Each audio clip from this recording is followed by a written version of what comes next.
बिस्मिल्लाहिर्रहमानिर्रहीम अस्सलाम वालेकुम। सऊदी इन्फो यूट्यूब चैनल में आपको खुशामदीद कहते हैं। ये 2025 है और आप 2025 में जी रहे हैं और आप इकामा होल्डर हैं और आपको सऊदी लेबर लॉ का नहीं पता, तो ये आपके लिए मौत है। क्योंकि जब तक आप जिस मुल्क में रह रहे हैं और स्पेशली सऊदी अरेबिया में रह रहे हैं, आपको अपने हकूक़ का ही नहीं पता। आपको ये भी नहीं पता कि कफ़ील कंपनी आपके साथ कहाँ गेम खेल जाएंगे। ये सारी चीज़ें जब तक आप नहीं जानेंगे तब तक आपका सऊदी अरेबिया में रहना बहुत मुश्किल है, क्योंकि ये डिजिटल दौर है और आज के डिजिटल दौर में आपका एक 4 हिस्सों का कोड आपके लिए वबाल जान भी बन सकता है। तो ये 2 सफ़हात पर मुश्तमिल ये सऊदी लेबर लॉ है। यूँ समझिए कि ये सऊदी अरेबिया की एक पूरी किताब है। मैंने घंटों लगा के इस पर रिसर्च करके इसको तैयार किया है और वही चीज़ हो सकता है आज की वीडियो 20 मिनट 25 मिनट पे चली जाए, लेकिन अगर आप इसको तसल्ली से सुन लें, समझ लें, तो इंशाअल्लाह मुझे उम्मीद है कि कम से कम 2025 में ये चीज़ें आपके काम आने वाली हैं। सऊदी अरेबिया का लेबर लॉ बहुत पुराना है, लेकिन उसमें हर साल हर वक्त कुछ ना कुछ चेंजिंग्स होती रहती हैं। लेकिन 2025 में जो चेंजिंग्स हुई हैं या होने जा रही हैं उनका जिक्र भी इसमें मौजूद है। हम यहाँ पर कौन कौन सी चीज़ों का जिक्र करेंगे। इसमें सऊदी लेबर लॉ का आर्टिकल नंबर 35 जिसमें वर्क परमिट की तजदीद और सऊदाइजेशन का जिक्र है और उसमें तब्दीलियों के हवाले से अहम चीज़ें शामिल हैं। इसी तरह Saudi labour law article number 37 गैर मुल्कियों के कॉन्ट्रैक्ट की मुद्दत के हवाले से एक अहम कानून है। इसी तरह काम करने की पाबंदियों के हवाले से आर्टिकल नंबर 39 शामिल है। सऊदियों की ट्रेनिंग के हवाले से आर्टिकल 42 और 43 शामिल है। इसी तरह कॉन्ट्रैक्ट को एक्सेप्ट करने और कॉन्ट्रैक्ट की तस्दीक के हवाले से आर्टिकल नंबर 51 और 52 है। प्रोबेशन पीरियड के हवाले से आर्टिकल नंबर 53 है। कफील की जिम्मेदारियों के हवाले से आर्टिकल नंबर 61 है। इस्तीफ़ा के हवाले से, आपकी रिज़ाइन के हवाले से और इसके अलावा बरतरफ़ी के लिहाज से आर्टिकल नंबर 74, 75 और 79 है। ओवर टाइम के हवाले से आर्टिकल नंबर 107 है। छुट्टी का जो कानून है उस हवाले से आर्टिकल नंबर 113 और 115 है। और इसी तरह सऊदाइजेशन के शोबे और आज़ाद वीज़ों के हवाले से यहाँ पर बहुत सारी चीज़ें आपको सुनने को और समझने को मिलेंगी। सऊदाइजेशन के हवाले से अहम चीज़ आपको बता दूँ कि सऊदी अरेबिया ने जो भी शोबे सऊदियों के लिए मखसूस कर रखे हैं उस शोबे में आप काम नहीं कर सकते। लेकिन 2025 में कानून में एक बड़ी तब्दीली की गई है और ये तब्दीली की गई है कि जिन शोबों के लिए सऊदाइजेशन फिक्स है, मैं यहाँ पे आपको मिसाल देता हूँ कि कोई भी बंदा इस वक्त सऊदी अरेबिया में काम कर रहा है और वो काम कर रहा है एक अकाउंटेंट की जॉब। अब वो अकाउंटेंट है, लेकिन अगले आने वाले दिनों में अगर सऊदी अरेबिया इसको चेंज कर देता है, ये सऊदियों के लिए मखसूस कर देता है इस शोबे को, तो आपका जो इकामा है अगर एक्सपायर भी हो जाता है तो आप दूसरी जगह पे नकल कफाला नहीं कर पाएंगे। ये सऊदाइजेशन में बहुत अहम जो है चेंजिंग होने जा रही है, क्योंकि सऊदाइजेशन का जब भी ऐलान किया जाता है जिस शोबे के लिए, तो उसके लिए टाइम दिया जाता है कि 3 महीने या 6 महीने का टाइम है। इसके बाद जो है यहाँ पर सऊदी शहरी काम करेंगे, कोई गैर मुल्की काम नहीं कर पाएगा।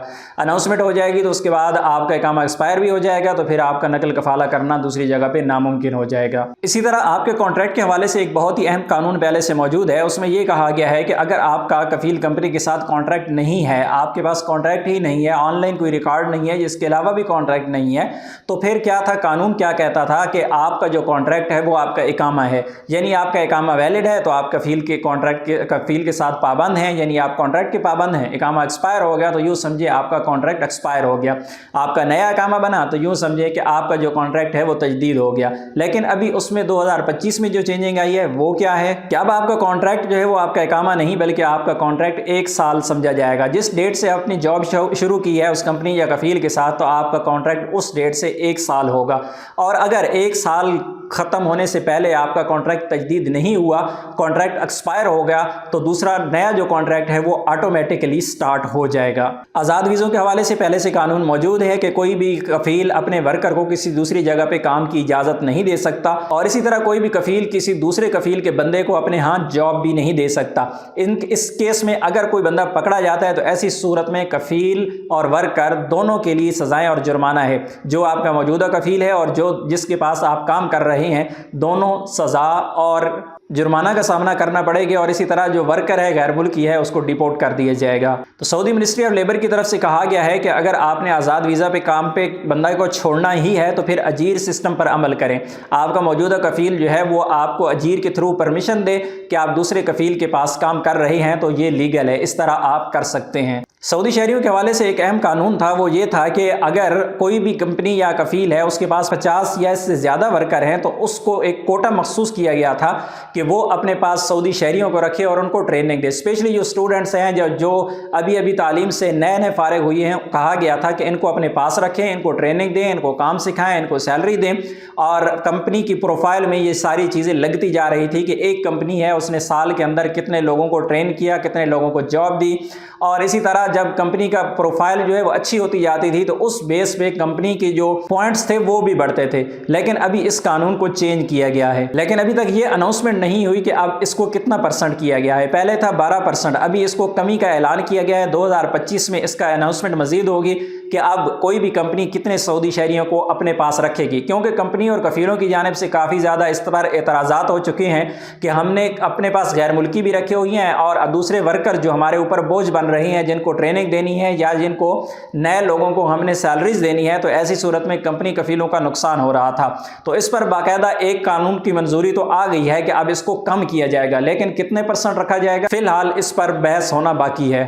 कॉन्ट्रैक्ट के हवाले से एक बहुत ही अहम अपडेट आई है। सबसे पहले तो कफील कंपनियों पर जोर दिया है कि वो अपने जो कॉन्ट्रैक्ट हैं वो किवा पर कॉन्ट्रैक्ट करें, ऑनलाइन कफील कंपनियां अपने वर्कर के साथ कॉन्ट्रैक्ट करें। लेकिन इसमें एक और बहुत अहम चीज़ है जो आपको बहुत ज़्यादा फ़ायदा देने वाली है। इससे पहले ये होता था कि कफील कंपनी जो भी आपके साथ कॉन्ट्रैक्ट करते थे उसमें अपनी मर्ज़ी की कुछ चीज़ें भी ऐड कर लेते थे। मसलन आप कॉन्ट्रैक्ट करने जाते हैं तो उसमें एक ऑप्शन होता है कि as per Saudi labour law, Saudi labour law का कौन सा आर्टिकल है वो लग रहा है, हवाला दे दिया जाता था। लेकिन अभी क्या होगा कि इसमें एक मजीद इजाफा किया जा रहा है। उसमें बहुत सारी चीज़ों को एक दफ़ा अलहदा से उसमें तमाम शोबों को सेपरेट किया जा रहा है। मसलन आप इलेक्ट्रीशियन हैं तो इलेक्ट्रीशियन के लिए कॉन्ट्रैक्ट का एक अलहदा से सेक्शन होगा। जब भी कफील कंपनी किसी इलेक्ट्रीशियन को हायर कर रहे होंगे तो उससे मुतल्लिका टेम्पलेट के अंदर ऑटोमेटिकली सिस्टम में सारी चीज़ें आ जाएंगी। मसलन कफील अगर कंपनी किसी इलेक्ट्रीशियन के साथ कॉन्ट्रैक्ट कर रहे हैं तो उसमें यह भी शामिल होगा कि इलेक्ट्रीशियन काम तो करेगा, लेकिन इलेक्ट्रीशियन काम कौन सा करेगा, किस नौइयत का होगा। मसलन इलेक्ट्रीशियन करेगा किसी मेन केबल का करेगा या फिर इंटरनल केबल का करेगा या फिर वो कोई कमर्शियल काम करेगा, फैक्ट्री का करेगा या फिर रेजिडेंशियल करेगा। यानी उसमें ये सारी चीज़ें फिर मेंशन हो जाएंगी और उसमें बहुत सारी और भी चीज़ें छोटी छोटी आने वाली हैं। फिक्स टेम्पलेट बना दी जाएंगी। जब भी इलेक्ट्रीशियन के साथ कॉन्ट्रैक्ट किया जाएगा तो सिर्फ उससे मुतल्लिका कॉन्ट्रैक्ट में जो बातें उसके साथ तय करनी है वो उसके अंदर होंगे। इसी तरह कफील कंपनी एक कॉन्ट्रैक्ट बना के अपने वर्कर को सेंड करेंगे और वर्कर देखेगा कि मैं इलेक्ट्रीशियन हूँ और मैं जो काम कर सकता हूं या जो काम मेरे करने वाले नहीं हैं, तो ऐसी सूरत में वो बंदा अपना कॉन्ट्रैक्ट रिजेक्ट कर सकता है या एक्सेप्ट कर सकता है। यानी एक जनरल कॉन्ट्रैक्ट जो आमतौर पे चल रहा है, कफील कंपनी जब भी जाते हैं अपनी वेबसाइट पे जाते हैं, वहाँ पे किवा से कोई भी रिक्वेस्ट आपको सेंड करते हैं, कॉन्ट्रैक्ट सेंड करते हैं, तो उसके अंदर लिखी होती हैं कि छुट्टी कितने अरसे बाद है, खरूज नहाई का तरीका क्या है, कॉन्ट्रैक्ट टर्मिनेशन का तरीका क्या है, प्रोबेशन का क्या है, इलाज और रिहाइश का क्या है। तो उसमें बहुत सारी चीज़ें सिर्फ ये मैंशन की होती हैं कि एज पर लेबर लॉ या एज पर आर्टिकल नंबर 72, यानी इस चीज़ों का हवाला दिया जाता था। तो अभी हर एक बंदे का जो कॉन्ट्रैक्ट है वो स्पेसिफिक हर बंदे के लिए अलग से एक कॉन्ट्रैक्ट बनेगा। ये होने जा रहा है 2025 में। अभी आ जाते हैं प्रोबेशन पीरियड के हवाले से। प्रोबेशन पीरियड में भी इसी तरह का एक बहुत ज़्यादा इशू था कि जब भी कफील कंपनी आपके साथ कॉन्ट्रैक्ट करते थे तो उसमें वो लिख देते थे कि कॉन्ट्रैक्ट है आपका। अब आ जाते हैं प्रोबेशन पीरियड पे। तो प्रोबेशन पीरियड में बहुत ज़्यादा मसला था। कफील कंपनी जो है वो वर्कर के साथ अक्सर धोखा करते थे। वो करते क्या थे कि जब कॉन्ट्रैक्ट करते थे उसमें लिख देते थे कि कॉन्ट्रैक्ट आपका इतना है और प्रोबेशन पीरियड आपका है 90 दिन का, लेकिन उसमें मेंशन कर देते थे कि कफील कंपनी तो कॉन्ट्रैक्ट जो है वो प्रोबेशन पीरियड के दौरान टर्मिनेट कर सकते हैं, लेकिन वर्कर को ये हक नहीं दिया जाता था। उसमें बाकायदा मेंशन होता था। तो आप पाबंद हो जाते थे कि आपका दिल नहीं करता था उस कफील के साथ काम करने को या आपके मुताबिका या मुतल्लिका वो काम नहीं होता था, तो आप कॉन्ट्रैक्ट टर्मिनेट ही नहीं कर सकते थे, क्योंकि आपको जो फर्स्ट कॉन्ट्रैक्ट है उसके अंदर लिख दिया गया है कि कफील टर्मिनेट करना चाहे तो कर सकता है, वर्कर नहीं कर सकता, तो आप यहाँ पे जाके फंस जाते थे।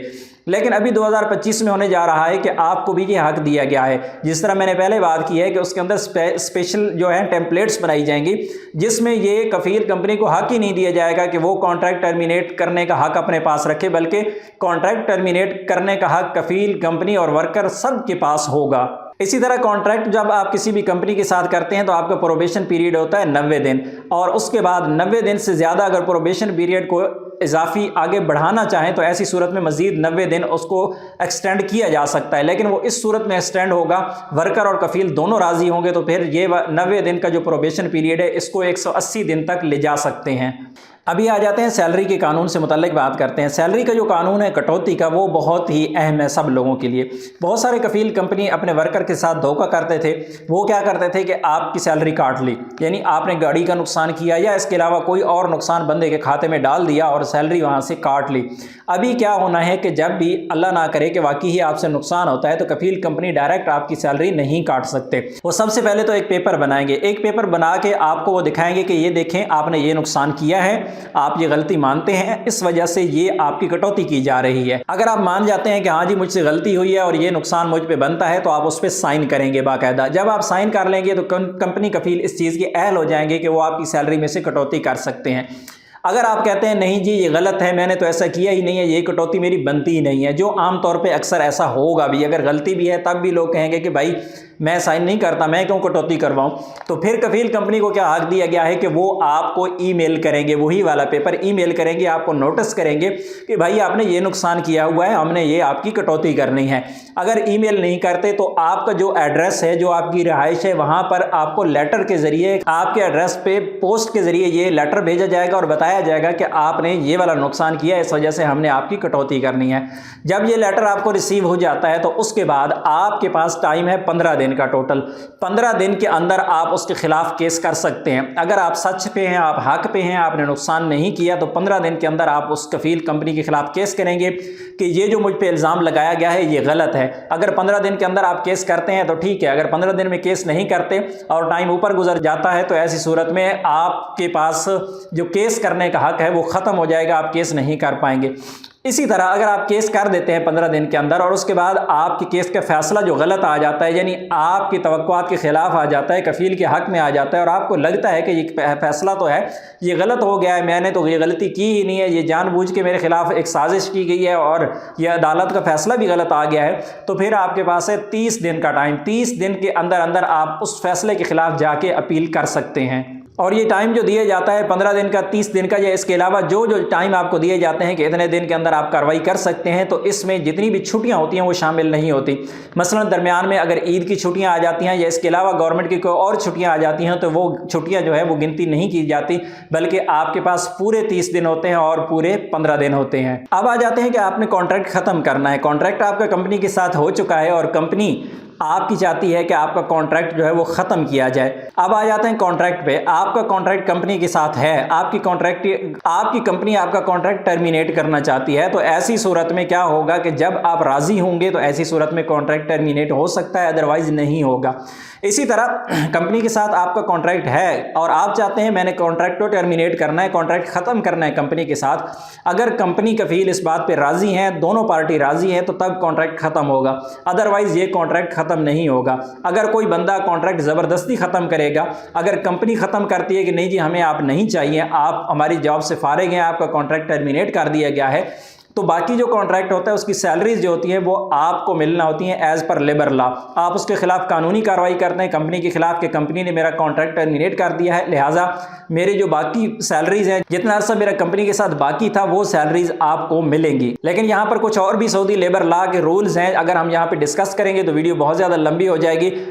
अगर लेबर लॉ का सहारा लेके अगर आपकी कंपनी आपका कॉन्ट्रैक्ट टर्मिनेट करती है, आप पे इल्ज़ाम लगाया जाता है कि आपने किसी के साथ बदतमीजी की है, गालम गलोच किया है या कोई ऐसा नुकसान किया है जिसकी वजह से आपका कॉन्ट्रैक्ट टर्मिनेट किया गया है, तो ऐसी सूरत में कंपनी पर कोई भी किसी किस्म का जुर्माना आयद नहीं होगा। लेकिन कंपनी हमेशा ऐसे कवानीन का सहारा लेके ही आपका कॉन्ट्रैक्ट टर्मिनेट करती है कि इसने ये गलती की है, इस वजह से हमने कॉन्ट्रैक्ट टर्मिनेट किया है। लेकिन कंपनी हमेशा ऐसे कवानीन का सहारा लेके ही कॉन्ट्रैक्ट टर्मिनेट करती है और फिर आपने क्या करना है कि आपने उसके खिलाफ केस करना है कंपनी के खिलाफ कि ये मुझ पर इल्ज़ाम लगाया गया है जबकि ये गलत है, मेरा कॉन्ट्रैक्ट बाकी था और इन्होंने जानबूझ के मेरा कॉन्ट्रैक्ट टर्मिनेट किया है। अगर कोई कंपनी दिवालिया हो जाती है और कंपनी अपना सब कुछ उजाड़ के बैठ जाती जाती है तो ऐसी सूरत में क्या होगा। बहुत सारे लोगों को ये परेशानी का सामना होता है कि कंपनी हमें अपना हिसाब नहीं दे रही, जबकि कंपनी कहती है हमारे पास कुछ है ही नहीं, ना तो काम है ना ही पैसा है, तो हम कहाँ जाएं।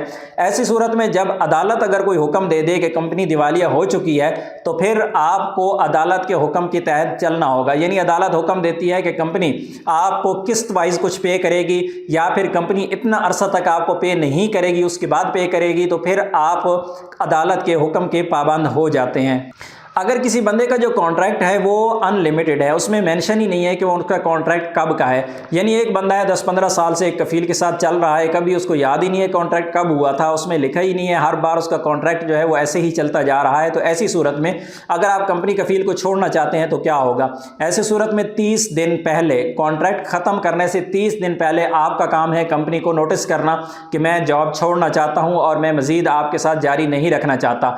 इसी तरह अगर आपकी कंपनी आपको छोड़ना चाहती है कि आपको जॉब से फारिग करना चाहती है तो कंपनी आपको 60 दिन पहले नोटिस देगी कि हमें 60 दिन बाद आपकी ज़रूरत नहीं है, आप अपनी जॉब अरेंज कर लें। इसी तरह जब आप एक दफ़ा रिज़ाइन दे देते हैं तो रिज़ाइन देने के बाद 7 दिन आपके पास होते हैं कि आप तहरीरी तौर पर अपना रिज़ाइन अगर वापस लेना चाहते हैं तो दोबारा कंपनी को आप लेटर लिख के ये रिक्वेस्ट कर सकते हैं कि मेरा रिज़ाइन जो है वो कैंसिल किया जाए। और इसी तरह जब आप रिज़ाइन कर देते हैं तो उसके बाद कफील के पास भी ये हक बाकी रहता है कि वो 60 दिन तक आपकी रिज़ाइन को लेट कर सकता है। वो भी तहरीरी तौर पर आपको आगाह किया जाएगा कि हमारा फलां काम जो है वहाँ पे बंदा नहीं है, छुट्टी गया हुआ है, उसने वापस आना है, या वहाँ पे इस वजह से आपको छुट्टी नहीं मिल सकती, तो आपके कफील कंपनी आपकी रिज़ाइन को 60 दिन तक लेट कर सकते हैं। ये उनका कानूनी हक है।